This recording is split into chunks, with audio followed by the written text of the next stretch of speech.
Welcome to another video. Today's topic, who can own and who can sell real estate?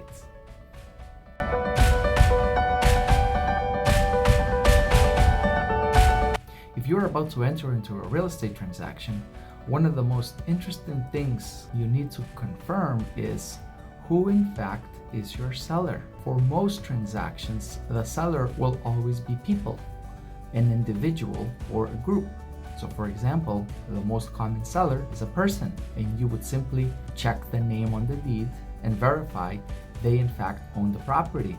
Husband and wife, brother and sister, parents and child, or just simply partners that own real estate.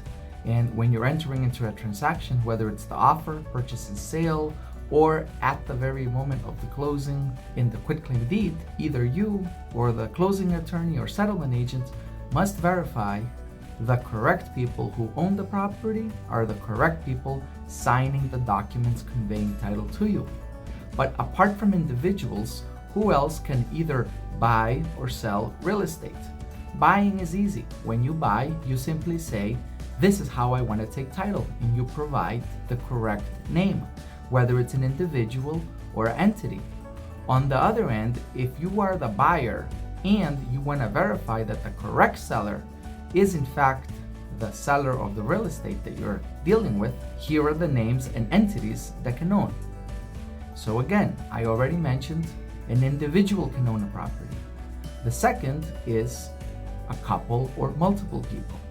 In any case, when the closing occurs, the deed would be notarized and you'd simply check their ID, driver's license, passport, or some sort of other government ID verifying they are in fact who they say they are. Another common real estate holding entity is a trust.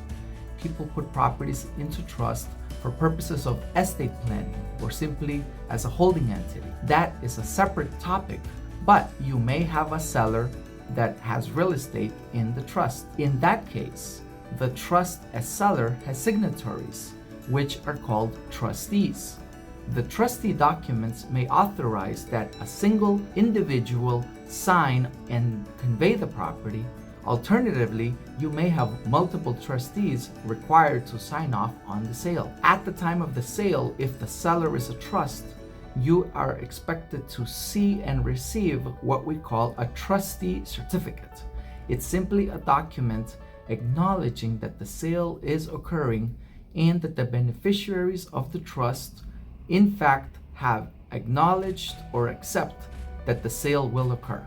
Another holding entity that can own and sell is a limited liability company. Here things get a little more complicated. Limited liability companies are created by state statute.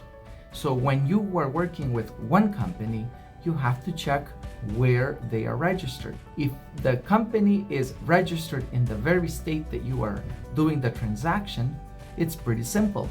You are expected to either get a manager certificate or a certificate of good standing from the Secretary of State that indicates the entity is in good standing and in fact has lawful authority to conduct business. When the entity was created, most have a section in the document creations that indicates who is an authorized signatory for the conveyance of real estate records.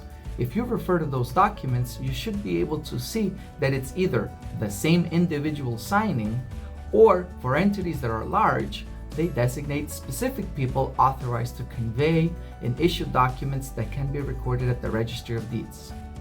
If your LLC is conducting business from out of state, it's technically a LLC from a different state conducting business in the state that you're in. Here, you must verify whether there is a requirement that the entity is properly registered with your state. So LLC from out of state is considered a foreign LLC and may have the requirement to register as a foreign LLC. Typically, it's the same fees as a state LLC, but it's just simply a matter of properly being authorized to conduct business in the state. Another entity that may buy and sell real estate is a corporation. The name of the entity usually ends with the three letters INC dot or period, incorporated, or C-O-R-P, Corp. Again, two types of entities. You may have a foreign corporation, you may have a local corporation for the state that you're working in. In either case, a corporation must produce what we call a corporate vote. Similar to a trustee cert, similar to a manager certificate, it is a statement or declaration expressing that the corporation has conducted a vote granting authority for the transaction to occur. Usually it provides specific details on who the buyer is, what the conveyance price is, and that the signatory is authorized to deliver the deed. In this case, one of the questions that arises is, who is the proper person that can sign these documents? In a corporation to exist or be registered, it must have, again, it depends on your state, but a minimum of 3 signatories: president, treasurer, and secretary. In most cases, it only requires at least one of these 3 signatures.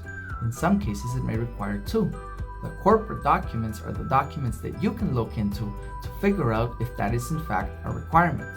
But you can rely on previous transactions, or because of how complicated and how expensive property can be, here's where you got to put your trust into a real estate lawyer or a settlement company or closing company that can do the due diligence on your behalf. To conclude, if you're buying person to person, the transaction is pretty simple. But if you're dealing with an entity, make sure you can verify and that the entity produces the necessary documents so that you get free and clear title. One of the worst things that can happen is you having a deed that conveys property but wasn't properly notarized or wasn't properly signed by the authorized individuals authorized by the corporation or entity, whether it's LLC, trust, or other type, that can officially and formally sign off on the transfer or real estate for the entity. I hope this video was useful. Please share and like. Please stay tuned for more.